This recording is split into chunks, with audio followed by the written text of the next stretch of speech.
In this video, I'll be showing you how to use iCloud on your iPhone. It's a very simple method, so if you find this video helpful, be sure to drop a like and subscribe. But anyways, you might be wanting to use iCloud to save anything on there just so that you can use any of your data on multiple devices. Let's say if you have an iPhone and MacBook or an iPad or anything like that. So the first thing you want to do is go over to your settings application. Once you're here at the very top, you're going to see your name and then it says Apple account, iCloud Plus and more. So just go ahead and click on that. And then once you're here, you're going to see iCloud in the middle of the screen. So just click on iCloud. It's going to bring you to your iCloud Plus area. Then from here, you're going to see a lot of different things, but you're going to see like save to iCloud, iCloud backup, iCloud features. So you can, do different things from here as well. You can have advanced data protection if you want to as well. But the very first thing I would recommend doing is going over to your iCloud storage. So as you can see, my overall storage plan is 200 gigabytes. I've used 142 gigabytes out of that. So whether you have more or less, you might not want, that many things on your iCloud storage, or you might just want to clear it up. So this basically shows all the different things that is being used for your iCloud. For example, backups.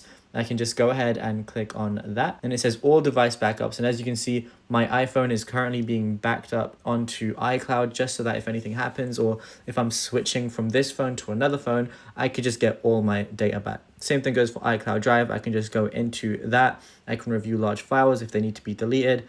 I can review like my documents and data if I want to, or I can just delete the data entirely from iCloud.